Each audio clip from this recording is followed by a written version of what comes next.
To understand the sheer scale of the blueprint Noah received, look at this diagram. It shows a vessel measuring 137 meters long, 23 meters wide, and 3 stories high. There were no cranes in the ancient world, no power tools, no steel girders, and zero engineering precedent for a wooden ship of this magnitude. Place thousands of tons of timber on wet soil, and the entire structure sinks. So the first phase of construction was grueling earthwork. Massive, deep-rooted rocks had to be hauled away by hand.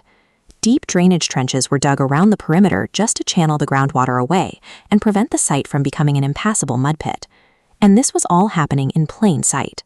Neighbors watched a man spend his days excavating a massive, dry plot of land to build a boat miles away from any ocean, inviting constant ridicule.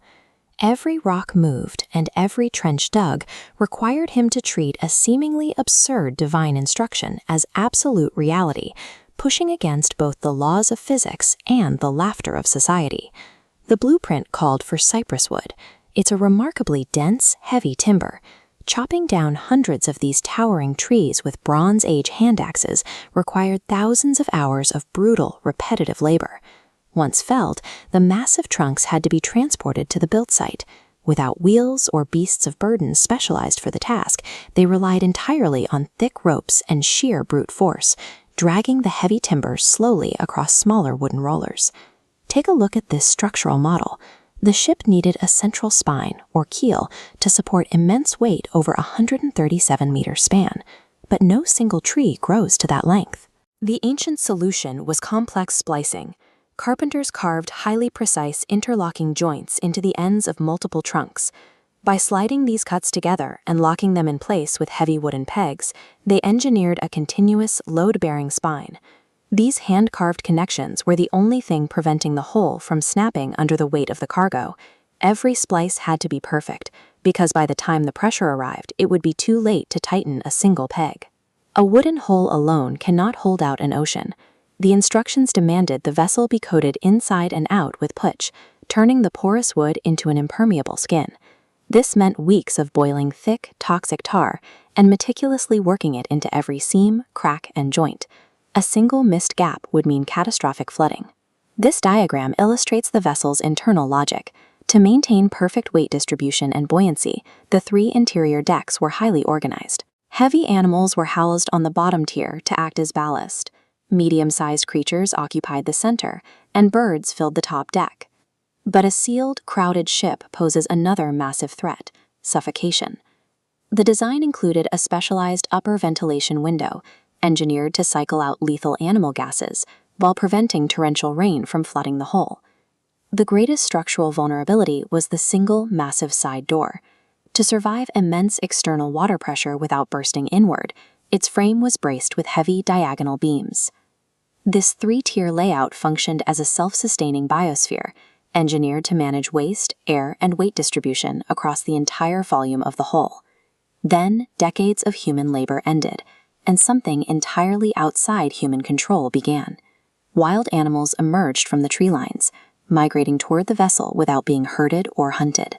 Predators and prey walked side by side in perfect order, filtering into their designated decks.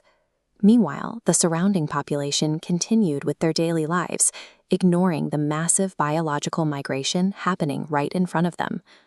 Noah and his family walked in last.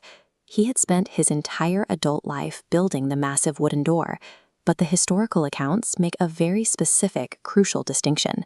It was God who physically sealed it shut. The cataclysm arrived from 2 directions at once. While the clouds broke above, massive subterranean pressure shattered the Earth's crust, forcing violent geysers upward through the soil. Inside the sealed vessel, the sensory overload was absolute. The deafening roar of the rain hit the roof. The heavy spliced wood groaned under the sudden immense water pressure, and then the massive structure abruptly tore free from the thick mud and lifted into the swirling current. In a matter of hours, the landscape and the onlookers who had spent decades laughing were entirely washed away. Inside, however, the thick pitch and heavy wooden pegs held the chaotic waters back.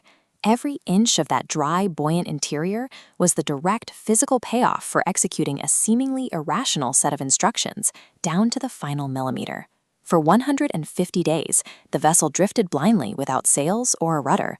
Eventually, the waters began to drain, and the massive keel finally scraped to a halt against the solid rock of Mount Ararat. Noah didn't immediately break the seal. He patiently sent birds out to test the atmosphere in the soil. When a dove returned carrying a freshly plucked olive branch, he finally had proof that the earth was healing. Stepping out into a completely washed, silent landscape, Noah's immediate priority wasn't to plant crops or build a shelter. His very first act was to construct an altar to express his profound gratitude. In response, a divine guarantee was established to never again wipe out the earth with water, and this promise was sealed with a permanent celestial signature drawn directly across the remaining storm clouds. The vessel had served its purpose, enduring the storm precisely because it followed the original dimensions. Centuries later, the story remains a testament to the fact that when the world laughed at the blueprint, the ship stayed afloat.